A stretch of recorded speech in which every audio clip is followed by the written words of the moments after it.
Hey folks, Quill18 here, and welcome to another episode of Let's Play Football Manager 2017. We are in our third season here of Ayr United. We're doing a bit of a, limited YouTube series for it, just to try to get through things before FM 2018 comes out and we poke around in all those new features. But I have to say, this season's been going shockingly well. We did have a couple of losses, but we've got 3 wins on the docket. We're currently 4th overall. Now, it's very early in the season. Everyone's still very close together. There's going to be a lot of movement going on, but things have gone surprisingly okay. We're actually on a 3-game winning streak here in the Premiership, having beaten Partick Thistle, Dundee, and Motherwell here. Motherwell we also beat in the Betfred Cup second round, so overall feeling pretty good about that. Did lose our first 2 games in that Premiership. Both very, very, very close, though. That Falkirk one, which we did the video for, and then Inverness after that, but everything else has been going okay. We're going to be facing off against our old rivals, the Hibs from Edinburgh, who, of course, started in the Championship League with us, got promoted quite early on to the Premiership League, and have been here for a little while. Presumably, they've been making more and more money, and are probably strengthening their team quite a bit, in fact. Let's do a quick little team comparison over here. Yeah, that's pretty substantial. Their valuation is a lot higher than ours. Their weekly pay is insane. They must be making so much money. Probably helps being in Edinburgh, actually, because there's probably a lot more of an available audience, for example. We are playing at home, so I've got the 2 strategies that we've been using. The 5-3-2 narrow, which has been doing just great as well. And then my pyramid scheme here, the 4-3-2-1, even though it's not labeled correctly over here. I've been mostly using this one at home when I want to be a little bit more aggressive. We're going to start into control mentality over here. It might be a little too insane. We'll see how it goes, but we're going to give it a go. I need to do one little switcheroo here in that I need to make sure that Craig McGuffey is suited up, because if we do switch to the 5-3-2 narrow, I'm going to want him to play as that sort of poacher kind of role. But other than that, I think we're mostly okay. We've actually had, it's continued to have a string of suspensions and some injuries and things like that. This is actually probably the first game all season where I've had everyone actually available, which is pretty stupendous. Morale took a slight hit. Apparently, despite whatever I was trying to do, I could not actually complete Tom Pope's promise. But you know what? Honestly, I'm going to try to sell him off. He's just not that great. Yeah, he's unhappy. He'll go over it at some point. So his morale's pretty low, but, you know, it's fine. We got Jamie Thomas, and we got a few other people who can sub in as a striker should the need arrive if there's an injury over there. So he's pretty low priority. I think I've set him to... no, I didn't, actually. He should be transfer listed, although the transfer period is over, so it actually doesn't matter. Never mind. We're just going to cancel that. The transfer period did just end, but I think I did try to shop him around and couldn't get anything, unfortunately. And we have no real intention to renew his contract or anything. So yeah, we're going to be playing the Hibs at home. Very excited to be playing them again. I mean, I think we saw them, we ran into them maybe like last season as well in one of the cups or something of that nature. I'm not sure. So it is September the 22nd here, fitness test. You can see, you know, again, these remnants of injuries. Nicky Devlin is at the 60-minute marker. We could put him in as a sub, possibly, here. Maybe what we'll do, instead of Grant, we'll get Nicky Devlin over there. There we go. So Will Nightingale can replace one of the centers, and then Nicky might be able to do the right wing or something like that. We'll see how it goes. It's always nice to have Nicky around. He's still our captain. He and Andy Gagan. Andy is the assistant captain. So we'll go into our match preview here. You can see the Hibs have mostly won most of our games. A lot of draws. We haven't won that much, but, you know, things change a little bit. Lots of people... Whoops. That's not where I meant to be. Lots of people here. We've sold, we're just above half capacity at our stadium, which is pretty good for us. Good money. Perfect pitch, calm winds, good temperature. They're missing a player. I don't know how critical that is for them. How are the Hibs doing right now? They're 7th overall. We're 4th overall. I mean, we're in a great run, but yeah. We're going to start off with a more aggressive stance. We'll see how it goes. Submit team. I suspect the odd makers might give us a slight edge on the basis that we've been on a good run and we're 4th overall. But I mean, if you just look at the money and the player quality on paper, I don't know who would put us. Yeah, it's still the Hibs. setting us at a favorite. So that does not surprise me one bit. So yeah, we'll be doing the Jamie Thomas as the target man. Try to get the ball to him. He might shoot. He might be able to send it back to these two. We'll have a good presence near the end, but also maintaining a fairly defensive stance. We do have both of our left and right defenders are set to win backs on support roles. They should move up a fair bit to assist with a cross or whatever. I'll apply these advices. Look at that, no tackle hard, which I like. And we'll be passionate about it. You know, come on, let's keep our run going. Excellent. A little bit of morale issues still. Looks like we can maybe do a little talk at the front. I still like to do passion overall. Although if we have a bad first half, I will be definitely doing assertive or even aggressive here. Since this is a home game and our standards should be relatively high, maybe I'll go ahead and give a little pep talk. There we go, to our defenders as well. Okay, I'm going to call that good enough. Whoa! Pause. I was trying to fast forward things in between episodes here. So normal speed. We'll go extended highlights. That's going to be fine. Let me do that. And let me also unmute the game. All right. Much better. All right. Paul Kearney's got the ball. Gets it to Caelan Crane. Sends it to Fraser. Fraser gets it up to Daryl Fortis, one of our shadow strikers. We did pick him up as a sort of attacking winger, but he does do really well as a central attacking midfielder, in particular as a shadow striker. Daryl Fortis was one of the people who never shined quite as much as Vincent the Flying Red LeBaron, but with this structure, he's actually doing okay. In fact, Vincent LeBaron hasn't been seeing as much play because he's really strictly a left attacking midfielder, and really not a whole heck of a lot in his I don't know, book of plays. Adams to Fraser. Fraser to Kearney. Over to Thomas. Oh my God! What? Come on, referee! What the hell was that? We found a perfect window for Fortis to get in a nice shot, and he gets tripped up, and there's no call? That should have been a penalty kick on our part. This is bullshit. Are we getting to the football spirit? I am. Daryl Fortis, with a long shot, goes wide, unfortunately. Goalkeeper is very confident that that was not going to go anywhere. Doesn't even move 1 inch. We are slightly ahead on shots so far, but it's very early. Same thing with possession, which is now 50-50, 15 minutes in. Lots of non-action, apparently, as we mostly just share possession, and no one else taking any more shots.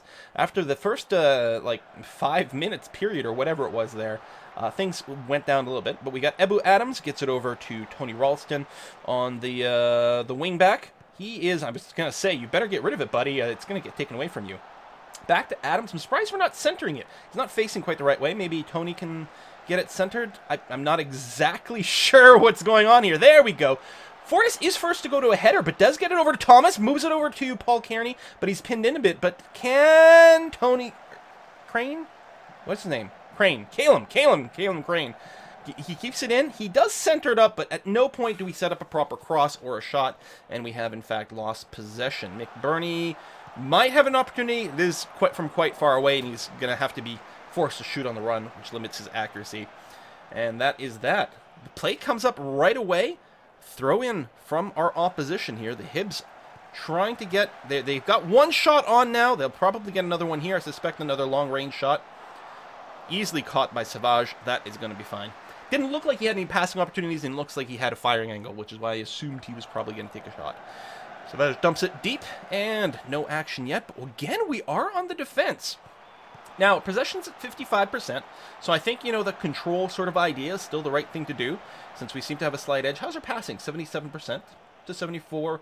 We're ahead on almost everything. Slightly behind on... Oh, there we go. Ahead on headers one as well. So, again, on paper, slightly better. The Hibs have gotten a few more shots. They've all mostly been off target, though.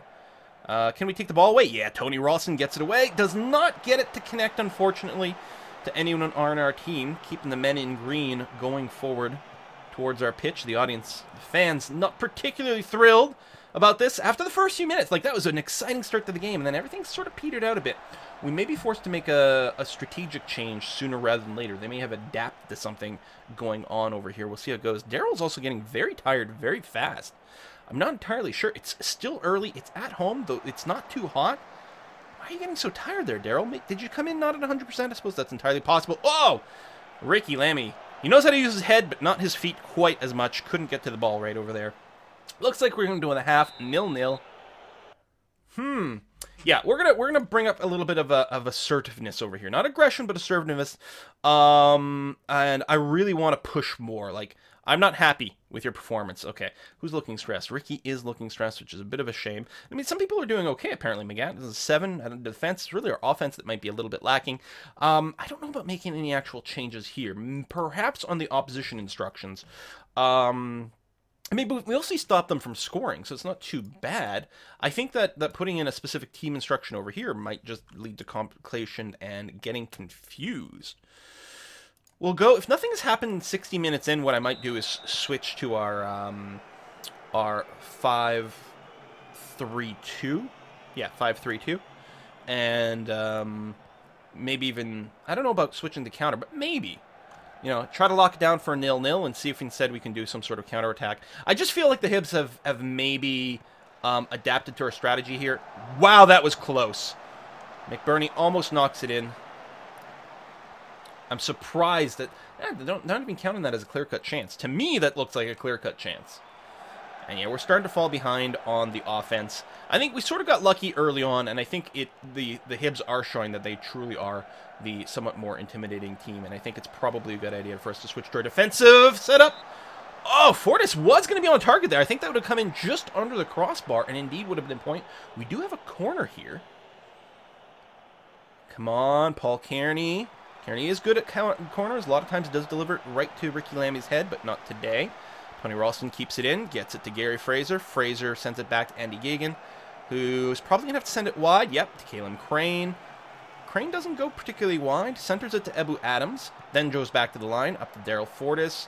He's a little bit pinned in. Fraser's got a bit of room. Knocks up to Jamie Thomas, but he doesn't really have a firing angle. It gets taken away from him and thrown out for a throw-in over there. Okay, we're going to go ahead and make the change to this. A pretty dramatic thing. We are going to go to the counter. I think that's going to be okay. Jamie's going to be the target man. We can leave Daryl Fortis in here as a poacher for now. Not to do too many swap-a-doos too much. Yeah, Paul Kearney, how you doing? 82, low morale, not doing so well. You know what? We are just going to sub you out. We'll just bring in Tom instead and pull you out of there. So we'll just do the one actual substitution because everyone's fairly well suited to the role that we've ended up with. And we'll be bringing in Craig as the poacher in probably about 10 minutes, I would say. Just spread out some of the changes. And hopefully this can screw up their response to us. All right, Kalen Crane still wide over here. Gets it to Thomas. Thomas. Oh, oh my God. How much time did the ball just spend on the goal line there? That was unbelievable. I'm very disappointed that somehow didn't go in like 30 different ways. But, I mean, it is what it is going to be. A little bit of substitutions on the other side. Let's just take a look at the situation here. I think we'll keep a tight mark on both of their strikers is going to be the idea over here. We do have more people sitting back defensively here, so I think we can probably afford to do something a bit more like that. I mean, what I like about this is our midfield situation is basically the same. I think between the two formations, we do change from a deep line playmaker to an advanced playmaker. But basically, it's two ball-winning midfielders and some sort of midfield playmaker.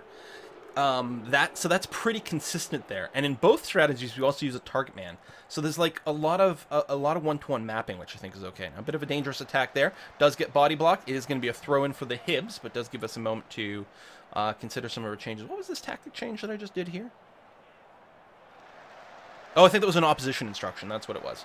Okay, well, I said in about 10 minutes we would make a change, and I think that's going to be the case here. Daryl Fortis' morale is a little bit low, which isn't great either. So we're going to bring in Craig McGuffey, who's going to come in with full energy and really good morale. And let's go. Let's give him a talk here and say, listen, I believe you got what it takes. There we go. Looked happy. Good. Come in full morale. Let's score some home run touchdowns, man. Okay, he's not on the field yet. We're going to have to wait for a whistle, but that's okay. Oh, up to Thomas. So over to Crane, who's not quite as deep as possible. I mean, he's not set to attack or anything. And with a control mentality, they're not going to rush, or sorry, with a counter mentality, they're not going to rush to go quite as far forward here. Gets it up to Thomas. Can Thomas find someone to get it to? Centers it to Fraser, but he's kind of pinned down a bit. Can get it up to Fortis. Again, though, he's not much of an opportunity to score anything. Over to Thomas, but there's a bit of a wall of bodies. Takes the shot anyway. It's not even going to lead to a corner. I'm not terribly impressed. But this is going to get Craig McGuffey in here. So I guess that's going to be, you know, it's going to be something. All right, we've got 24-ish plus change minutes left in the game here. Still 0-0, and I mean, I guess I can't complain too much about a draw. I mean, I know at home you want to win, away you want to draw, but with our goal of simply avoiding relegation, if we just did nothing but draw all season long, I think that would probably be good enough for a finish outside of the relegation playoffs. I'm not 100% sure about like how many points we'd totally need, but especially with a few wins, like it's all right. Gary's getting really tired here, so I think we're gonna go and swap you out. We'll bring in Robbie Crawford, who's feeling good. Andy does have a yellow. We could have done a sub there too, but yeah, he was just hold on, undo last. Yeah, 67. Yeah, I'm gonna be okay with it. Let's bring in Robbie Crawford. It's only at 90% sharpness, which I mean isn't terrible. Would like to see a little bit more. Oh wait, hold on. Cancel. Are you getting a red? Oh, no, that was your yellow. Okay. Because it showed him as having a yellow, and then there was this whole animation, but they'd already counted the yellow. Okay. We're all right. Although sometimes I do like to sub out people who've got yellows, which reduces the chance that they'll get a red. Although there's not that much time left, especially now. Big jump forward. Only 5 minutes left in regular time. Probably, in fact, we'll probably get something like 8 minutes left.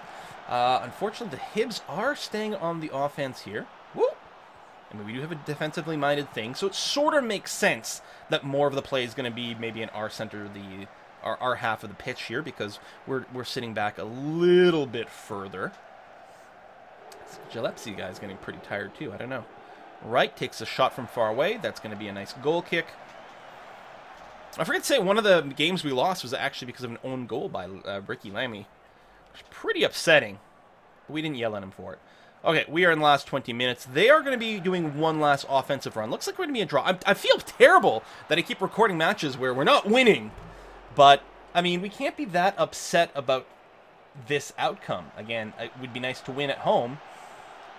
But, oh, Jamie Thomas got shot for one last kick. Just do it before the whistle. Can you center it to someone? McGuffey? McGuffey with the head? No!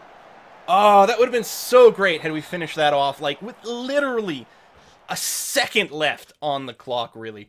I am going to be quite disappointed about this. Not fully aggressive, not yelling, but I'm not happy with the performance out there. We'll keep them going. Post-match analysis. Key players, Tony. Really? Tony? Key players, like 0 across the board, 6.4 performance. Player of the match, Ricky Lamy. Tackles 1, 3. Interceptions 20. Oh, that's pretty good. I don't know why I would list him as a key player. That's kind of odd to me, isn't it? I don't know. In any case, we stay in our 4th place position. The Hibs actually drop one just because of, you know, other things going on there. Not particularly meaningful. Betfred Quarter Cup Final is the next match. We are, in fact, going to be televising that. So we're meeting St. Johnstone, or sorry, not here, Aberdeen. We're meeting Aberdeen in the quarter final of the Betfred Cup. It's going to be at home. Aberdeen is in the Premiership, so again, you know, going to be something that's going to be pretty... Oh, we haven't scouted them yet. I'm sure that's about to happen. But there's no way that they're not on paper like a considerably stronger team. What I'm wondering... How are they doing in the league, actually? That's an interesting question. Competition. Aberdeen. Yeah, just below us over here, but probably means they're actually much better than us. What I'm wondering is, I'll start with our slightly more offensive situation, but maybe not control. Maybe just go standard. Right? Yeah, something a little bit more like that. What's SPT? Oh, supporting teammate. Everyone's pissed because I didn't keep the promise to Tom Pope, which is hurting us a little bit, but not as much as maybe it could. Only 4 days. I think people will be mostly rested by the time that comes up. I'm hoping, anyway. What I could consider doing is taking an explicit day off training over here. I think, in fact, I will. We'll schedule an actual rest day there, especially since then we're going to have another home game over here, so people are going to be pretty burnt out. I don't want to go... It's 3 home games in a row. That's interesting. I don't want to, you know, just play subs or half-ass the Betfred Cup game, just so that we can do better in the Premiership, even though, in a sense, the Premiership's our priority, but it would be nice to really finally go far in the Cup, especially since this is our last season here at Ayr United. And then coach or manager Quill 18 is going to, I guess, go looking for other opportunities somewhere else. You know, just got to get a little variety. What I have to do is give someone else a chance to experience the joy that is Ayr United. I can't just hog the managership of this team forever. So we'll have to do something like that. Yeah, I don't know. I think this sort of sidelining is generally okay. Nikki does need some extra sharpness. There might be an under-20s match coming up too, so I don't know if people are set to do that. I would probably... I don't know if I can do this in bulk here. No. Is there a quick way to see... Oh, I guess if I check the under-20s team, will this show me...